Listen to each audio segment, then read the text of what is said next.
What's up, everybody? It's your boy Baybar to Go Bar coming at you with another Magic the Gathering Puzzle Quest video. Thanks for tuning in today. So it's been a bit of a wild week here in Magic the Gathering Puzzle Quest land. If you haven't kept track or didn't know what's going on, basically there was this exploit that was allowing players, or is still actually allowing players to basically cheat and use legacy cards in standard events. I'm not going to talk about how to do it or whatever, but we've known about it for actually quite some time. Our coalition and a few other groups of people we were aware of, and we just never used it and buried it, and tried to keep it as suppressed as possible while announcing it to the developers. And then just last weekend, a couple of other people got wind of it, figured out how to do it, and figured if some people are cheating, then everyone should cheat, and blew it out of the water and basically posted it all over the internet and Reddit and Facebook and everywhere else. And I think subsequently regretted the decision. Person will remain nameless. But, long story short is they canceled the race to Orazka or Zaka or whatever the hell the name is because of it, which was a standard event. And now we just have like a Nodes of Power this weekend. But they've also announced an hour of Devastation next week that's currently tagged as no deck restrictions, which would imply Legacy. And that's an interesting one. And so I'm trying to say, wow, we haven't played Legacy in a serious event in a long time. 300 jewels for the winner is a big prize. And of course, Hour of Devastation is one with take 10 or less damage node on the left side. It's a colorless node. And so anyway, I was just messing around trying to figure out what kind of deck I could put together that would feel like it gave me a pretty high probability of taking no damage whatsoever. And I'm going to show you what I've come up with so far. So far, it hasn't taken any damage in the 6 games I've played with it, but that doesn't necessarily mean it can't or it won't. I'm not even sure it's that great of a deck or what I will end up going with, but it's pretty unique and interesting and a little different than anything I've run before. So take a gander. Some of these cards are pretty high powered. I call this deck not Naru because if I had Naru and that loop still working, I would definitely be doing that instead with Imminent Doom. The problem that ruined that deck, or broke the deck, I guess, is that now Karn's Temporal Sundering does not go off and give you an extra turn unless you actually use it to bounce someone. So now you can't just throw a Naru down, cast 3 to the wind, and then play the last one on Naru and pop her back into your hand. So they fixed that. I'm not actually sure they were intending to fix it for that reason, but that's what they did. This deck is a mono creature deck. It is all synergizing around Emrakul. And for those that aren't familiar, Emrakul is one of the better creatures that's ever been printed. And she basically, in Magic, she's really expensive, the paper card game. But then when she hits the board, she gives you like Time Walk, gives you like a free turn, and then you actually get to play with the opponent's cards for a turn, and you basically can try and screw them up as much as possible. But this is their version of Time Walk at this point, where each card in their hand costs an additional 13 mana, and all their creatures are disabled until the beginning of your next turn. So pretty strong creature. And I'm going to show you that the primary synergy is with Oath of Teferi. And whenever a creature is exiled, gain 2 loyalty. At the end of each player's turn, exile that player's first creature and return it to the battlefield with its reinforcements. So again, the idea is once we get Emrakul and Oath of Teferi down, we are going to be flickering our Emrakul every turn. And so every time it gets popped up with the Oath, it goes back down onto the battlefield and does that little 13 mana to every card, disable all the creatures, Time Walk mechanism again. Of course, we're using Blue Sun Zenith. If you have it, you'll use it. Draw X cards, where X is this card's stored mana, then give those cards X plus 2 mana. So effectively it costs 16 mana, well 15 mana, 16 mana to get max potential out of it. But then basically you give each card, you can draw up to 6 cards and give them all 12 mana. Massively efficient card, extremely good. Maybe excessively is the right word. Rishkar's Expertise is the best converter in the game and very cheap, so you can access it quickly once you get some cards in hand. We're using River's Rebuke. That goes to tell the strength of this card.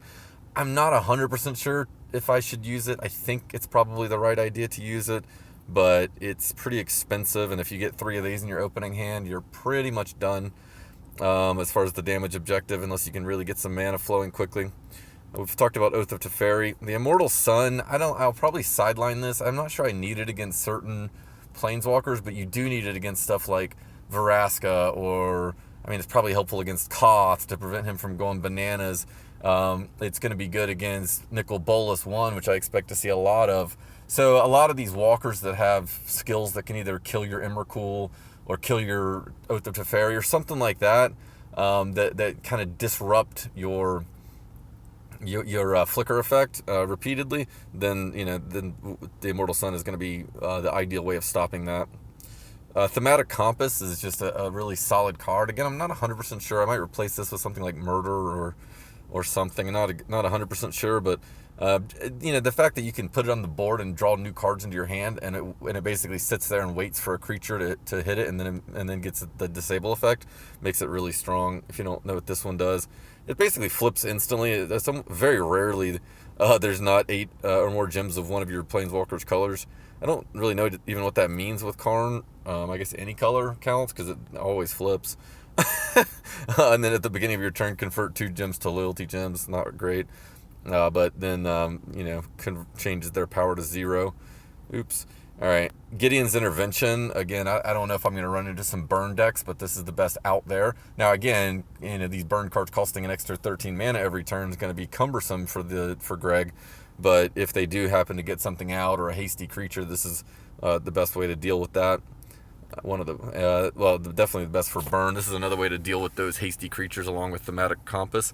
When a creature your opponent controls attacks, it is exiled, then you gain 5 life and the support is destroyed. I'd be using Settle the Wreckage if it wasn't bugged. I'm not 100% sure if I should be running extra support destruction. I guess my fear is I don't draw a River's Rebuke, or I end up, they get like a flipped Storm of the Vault down quickly or something like that, and I can't even interact with it with River's Rebuke. Or if they get like an early Hixus or something like that, and they just lock down my Teferi, where when I flicker him, he just comes. Well, I guess it's more like a suppression bonds or something, where every time he comes into the battlefield, he gets locked, or like is it not Aetherworks Reservoir? The one that basically every time a creature comes into the battlefield, it disables them until end of turn. There are those cards. Those are scary. So right now I'm running this as basically a second support control. Anyway, let's see how it rolls. I did get a couple of games where I got like River's Rebuke, the Immortal Sun, the Immortal Sun, the Immortal Sun as my first 4 cards. And, I actually ran into a Kiora who cascaded and got 3 cards played in her first turn. And ended up he just dropped a Baral, and I could deal with him pretty easily. Just River Rebuked him and managed to get, Emrakul and my combo online soon after that. And basically he never played another card again, which is pretty much what happens with this deck. This is an interesting one. Normally you always just chunk every card and go with Zenith with max manage. That's typically the right thing to do. I'm not sure it's the right thing to do this time. You do need an Oath of Teferi, but I think it is the right thing. I think so, because now it'll put that as one of my options under Karn's second, because I exiled it as one of the first few cards. So that is a benefit. And now we're going to look to obviously work on mana and also work on loyalty, because Karn feasts on loyalty. Well, I think we'll take this as our first move. That worked out beautifully, and the match 5. I love it when a plan comes together. Crap. So now, all right, this is one of the problems with the Immortal Sun, is now he's going to lock both of our hands. So I'm going to be basically stuck at 4 mana and not being able to dig cards up for the rest of the match.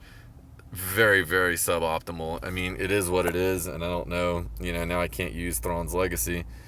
I don't know how to go about avoiding that type of thing. Maybe I don't run BSZ. Maybe I run Sorcerer's Spyglass instead and just do the one-sided issue. I haven't had this happen, to be fair, but clearly it can. I do. I mean, I have a lot on the board now, so I'm not really at risk. I guess I just can slow play this. I think I'm gonna just cycle that. I guess I just have 4 loyalty everywhere, right? Yeah, sorry, one extra loyalty, so 4 no matter what match I get. I guess this is one of the things that's annoying about playing against Karn, is he seems like he doesn't have a preference for any color gems, so he always takes your color gems, which when you are playing Karn is the way you should be focusing on your opponent's gems. But I couldn't do too much. He had a black and a red available. Alright, let's see here. So I'm gonna cycle that. I'd really like another. I want an Oath of Teferi, and I'd really like to have a little quicker access to play it via a Rishkar's Expertise, even though there's only 2 left in my deck right now. I don't know, the loyalty is like utterly useless, so I'm not excited about that. I think I'm going to take this black one and see if I can drop a green one down in there, which I could not.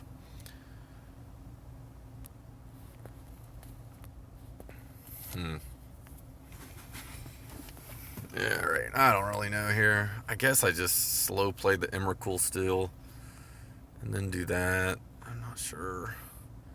This is not the ideal start, so to speak. I can say that for sure.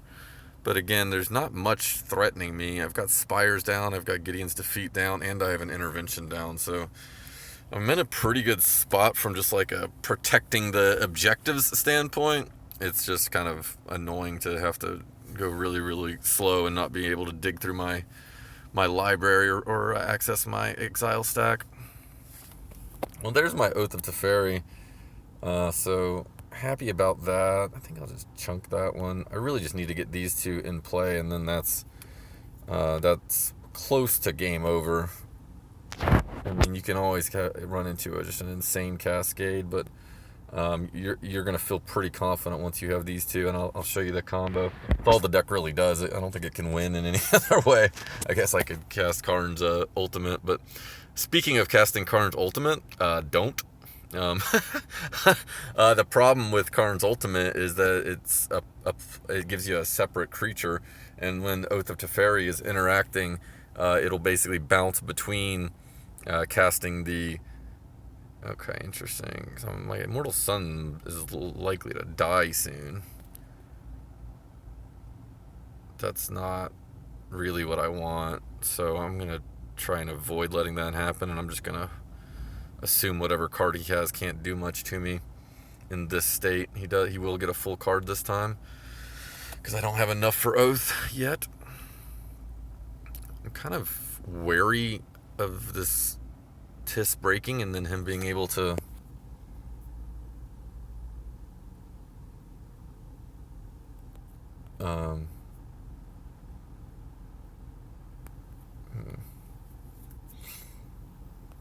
This is one of those games where I wish I was running like Storm the Vault, but I don't think it's a great idea because it'll be popping all of my gems and stuff.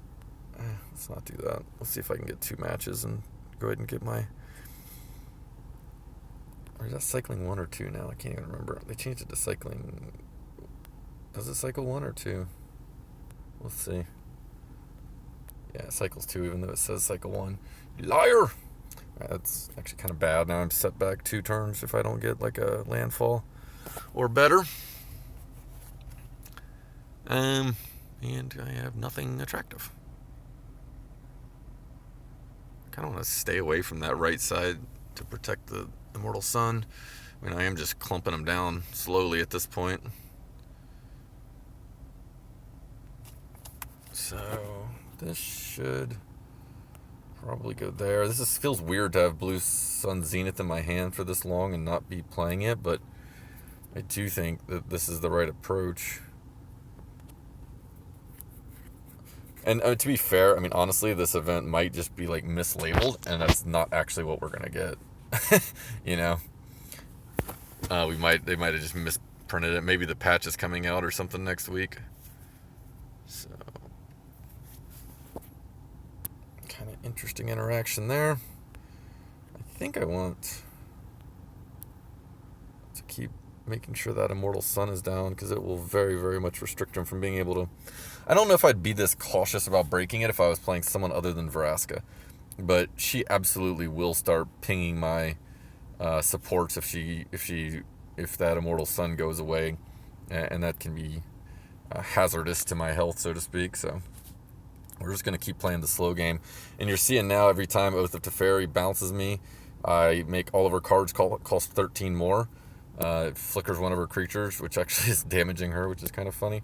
And nothing really else is happening.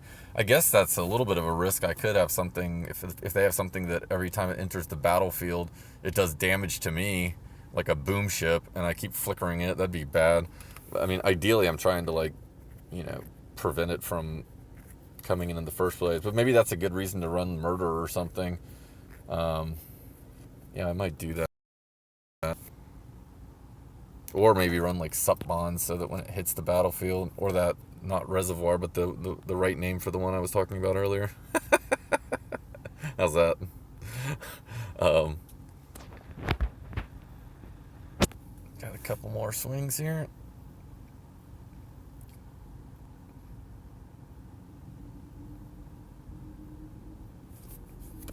You almost got a card out that time.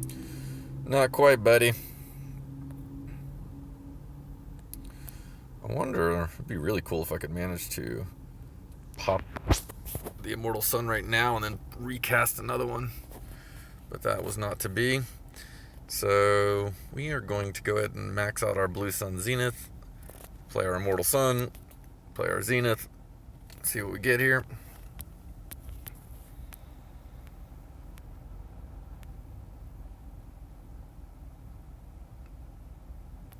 Gideon's Intervention, Thaumatic Compass. One more flicker. A new Spires, just a new Spire stack. There's Olivia.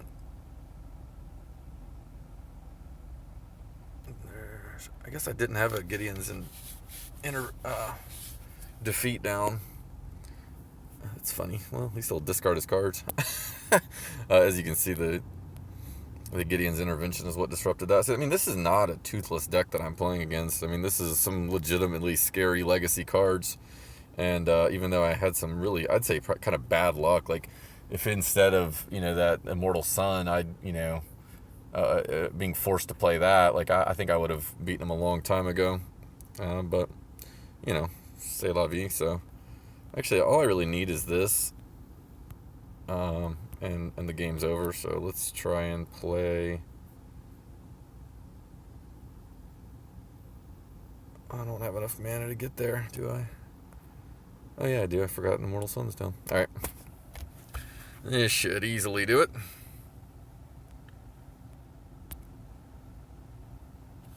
And it does flicker your whole stacks. If you have 2 Emrakuls or 3 or whatever, they will all come back, so it's not a risk from that standpoint. So anyway, hope you guys enjoyed. Let me know what decks you're running, and I'd be interested to see what kind of options are out there. I feel like there's probably going to be a lot of Karn, a lot of Nicol Bolas. I don't know what the right deck is, but this is just one of many ideas. All right, thanks, guys.